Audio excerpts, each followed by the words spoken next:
ಆಗಲಿ. ಆ ಮಗನ್ ಹೋಗಿಯು ತನ್ನ ತಂದೆಯ ಮುಂದೆ ಹೇಳುವೆನೆಂದು ಕೋಪದಿಂದ ಹೊರಟು ಹೋದಳು. ಪ್ರಧಾನಿ ಇದಕ್ಕೆ ಬೇಳೆನ್ನ ಹಾಲು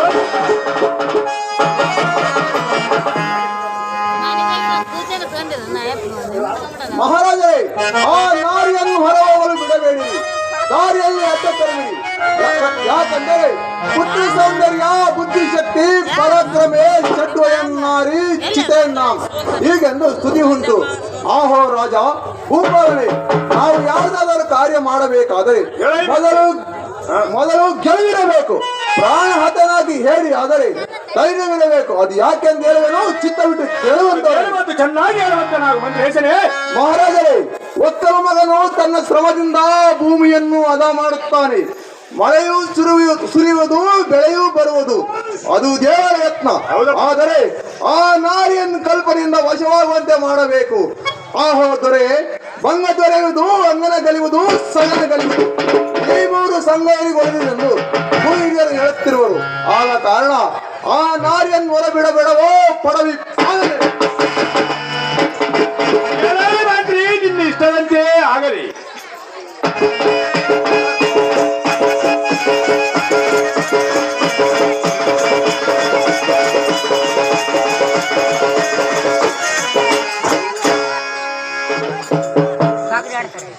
ರಾಜಪುತ್ರಿ ಹೇಳುತ್ತೇನೆ, ಕೇಳುವಂತಿಗೆ ಆಗ.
ತಿರುಗುತ್ತಿರುವೆ. ಗೌರಿ ಪೂಜೆಯನ್ನು ಸಾಕು ಮಾಡು. ಈ ರಾಜನ ವಚನವನ್ನು ಚಿತ್ತ ಬಿಟ್ಟು ಕೇಳು. ಅದು ಏನೆಂದರೆ, ವಚವಾಂಚಾಯೇ ತಿರಗ ಸ್ಥಾನಂ ಎಂಬುದು ಪುಣಗಂ, ಶೀತಕಾರೆಂಬುವುದು ಪಣವನಂ, ವಿಷಕಾರಿತೆ ಶೀತಳಂ. ಆಹೇ ನಾರಿ, ಇದರ ತಾತ್ಪರ್ಯವೇನೆಂದರೆ ಹೇಳ್ತೀನಿ, ಚಿತ್ತ ಬಿಟ್ಟು ಕೇಳು. ಆಹೇ ನಾರಿ, ಬಾವಿಯ ನೀರು, ಆಲದ ಗಿಡದ ನೆರಳು, ಎಲೆ ಹಾಕಿಕೊಂಡು ಶೀತಕಾಲಕ್ಕೆ ನಾವು ಮಾಡುತ್ತವೆ, ಉಷ್ಣಕಾಲಕ್ಕೆ ತಪ್ಪು ಮಾಡುತ್ತವೆ. ಆದ್ದರಿಂದ ಒಂದೆನ್ನ ಬೇಡ ನಾರಿ ಬಿಂಬ.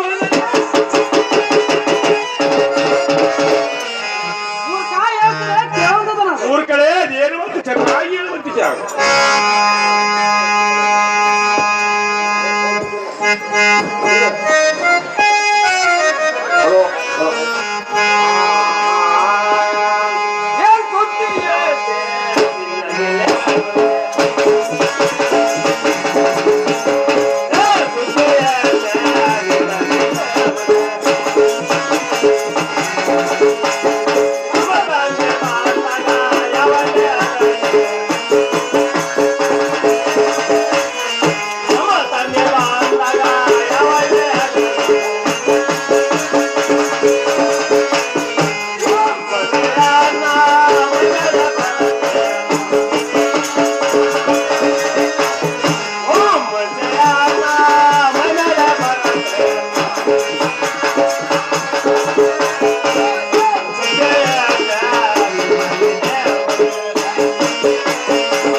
ಈ ರಾಜನ ಮನಸ್ಸು ಗಡಬಿಡಿ ಯಾತಕ್ಕೆ ಮಾಡುತ್ತದೆ? ಮಡದಿ ಬಡಿ ಕುಂಚಾಕ ಇಡಿ ಸುಮ್ಮನೆ ನನ್ನ ಪಟ್ಟಣದ ಹಾದಿಯನ್ನು ಹಿಡಿಡಿಯೇ ನಡುವಿನ ಯಾರಿ ಅಲ್ಲ ಗಡಬಿಡಿ ಯಾತಕ್ಕೆ ಮಾಡುತ್ತದೆ? ಹಿಡಿಡಿಯೇ ನಡುವಿನ ಯಾರಿ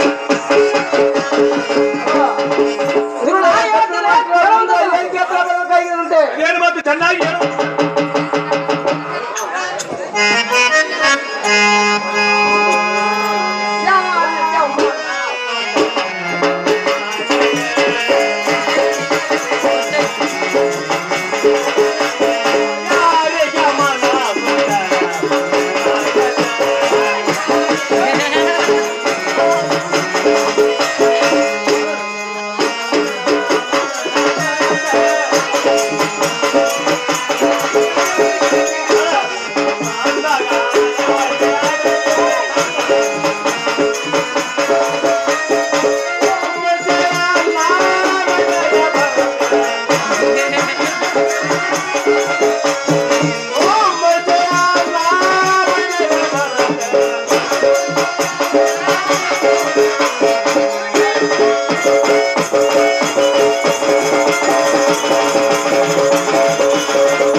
ನೀನು ಯಾರಿಗೆ ಸೋತಿರುವೆ?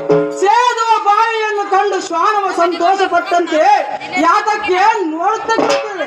ಚೀ ಮೂರ್ಖ, ನಿನ್ನ ಸ್ಥಾನವನ್ನು ಬಿಟ್ಟು ಎದ್ದು ಹೋಗಲು ಭಾಷ. ಹೇ ರಾಜಪುತ್ರಿ, ನಿನ್ನ ಕೊರಳಲ್ಲಿ ತರತರದ ಹಿಂದಿನ ಆಭರಣಗಳನ್ನು ಹಾಕಿಕೊಂಡಿರುವೆ. ಅದರಲ್ಲಿ ಮಾಂಗಲ್ಯ ಇಲ್ಲದಿದ್ದರೆ ನಿನ್ನ ಮುಖದ ಕಾಂತಿ ಕಪ್ಪಾಗಿ ಕಾಣುವುದು. ಮೇಘ ನಿಲಯದಲ್ಲಿ ಚಂದ್ರನ ಇಲ್ಲದಿದ್ದರೆ ನಕ್ಷತ್ರ ಮುಖಗಳು ಹೇಗೆ ಕಪ್ಪಾಗಿ ಕಾಣುವುದು? ಆದ ಕಾರಣ ನಿನ್ನ ಬೆಳಸಿನ ಮಾತುಗಳನ್ನು ಬಿಟ್ಟು ಬಿಡು. ಸುಮ್ಮನೆ ನನ್ನ ಲಗ್ನವಾದರೆ ನಿನ್ನ ಪುಣ್ಯಕ್ಕೆ ಈಡಿಲ್ಲ. ಕಮಲ ಗಾಂಧಿ ಈ ಮಾತಿಗೆ ಮಣ್ಣ ಹೇಳ್ತಾರೆ ಕೇಳೋದು ಮತ್ತು ಚೆನ್ನಾಗಿ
ದುರಾತ್ಮ, ಈ ತಾಳಿಯ ಗೊಡವೆ ನಿನಗೆ ಆತಕ್ಕೆ ಬೇಕು.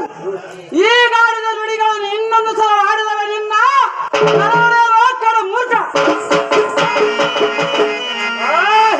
ಬಂಡ ಮುಂಡೆ ಚಂಡ ಪ್ರಚಂಡನಗಲಿ ದೇಶಕ್ಕೆ ಮೂರ್ದಂಡ ಉದ್ದಂಡ ಪರಾಕ್ರಮ ಆಹೇ ಬಂಡ ಮುಂಡೆ. ನಾನು ಪುಂಡರಾಜನೆಂದರು ನಿನಗೆ ಸ್ವಲ್ಪನಾದರೂ ಭೀಕರವೆಲ್ಲವಾಗಿದೆ. ಆಹೇ ನಾರಿ, ನಿನ್ನ ರುಂಡಿ ಮುಂಡಿಯ ಕಿತ್ತಿಯನ ಗುಂಡಿಗೆಯ ಕಂಡವಂ ಚೀಳಿ ಎಂಡಬೋದ ನಿನ್ನ ಮಂಡತನವನ್ನು ಬಿಟ್ಟು ಬಿಡೇ ಮಹಾರಾಜರೇ, ಸ್ವಲ್ಪ ಸಮಾಧಾನವನ್ನು ತಾಳುವಂತ ಶಾಂತಿ. ಅವಳನ್ನು ಸಮಾಧಿ ಆದ ಮೇಲೆ ಶಾಂತಿ.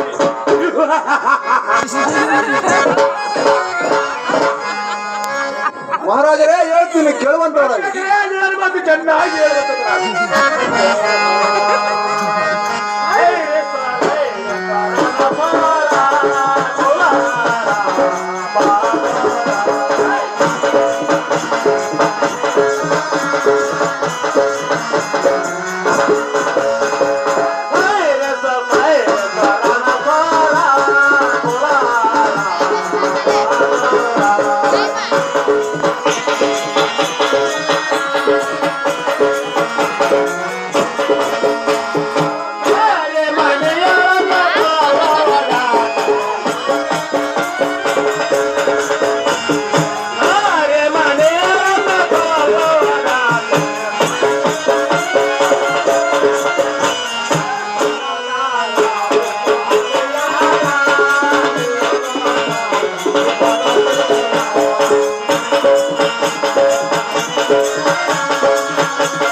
ಮಹಾರಾಜರೇ, ಸ್ವಲ್ಪ ಸಮಾಧಾನವನ್ನು ತಾಳುವಂತವರಾಗಿರಿ. ಸ್ತ್ರೀಯರನ್ನು ಕೊಲ್ಲುವುದರಿಂದ ನಿಮಗೆ ಸ್ತ್ರೀಯತ್ತೆ ಬರುವುದು. ಅದು ಯಾಕೆಂದು ಹೇಳುವೆನು, ಚಿತ್ತ ಬಿಟ್ಟು ಕೇಳುವಂತವರಾಗಿ. ಏನು ಮಾತು ಚೆನ್ನಾಗಿ ಹೇಳುವಂತದ. ಮಹಾರಾಜರೇ, ಕನ್ಯಾಗಾವು ಸ್ತ್ರೀಯತ್ತೆ, ಬಾಲ ಸ್ತ್ರೀಯತ್ತೆ ಅತ್ತಿರುಪು. ಇದರ ಅರ್ಥವೇನೆಂದರೆ, ಮಹಾರಾಜರೇ, 100 ಮಂದಿ ಬ್ರಾಹ್ಮಣರನ್ನು ಕೊಂದರೆ ಎಷ್ಟು ಪಾಪ ಬರುವುದು? ಒಬ್ಬ ಸ್ತ್ರೀಯನ್ನು ಬರುವುದು. ಒಂದು ಶಿಶುವನ್ನು ಕೊಂದರೆ ಅಷ್ಟೇ ಪಾಪ ಬರುವುದು. ಒಂದು ಸುಳ್ಳನ್ನಾಡಿದರೂ ಅಷ್ಟೇ ಪಾಪ ಬರುವುದು. ಅಷ್ಟೇ ಪಾಪ ಬರುವುದು. ಆದ ಕಾರಣ ನಿಮ್ಮ ಕೋಪವನ್ನು ಶಾಂತ ಮಾಡಿರಿ. ಆ ನಾರಿಯನ್ನು ವಶ ಮಾಡಿಕೊಂಡು ಬರುವನು ಧೀರಾ ರಣಶೂರ. ಹಾಗಾದರೆ ನಿನ್ನ ಇಷ್ಟದಂತೆ ಆಗಲಿ. ಆ ನಾರಿಯನ್ನು ವಶ ಮಾಡಿಕೊಂಡು ಬರುವಂತದ್ದು ನಾನು.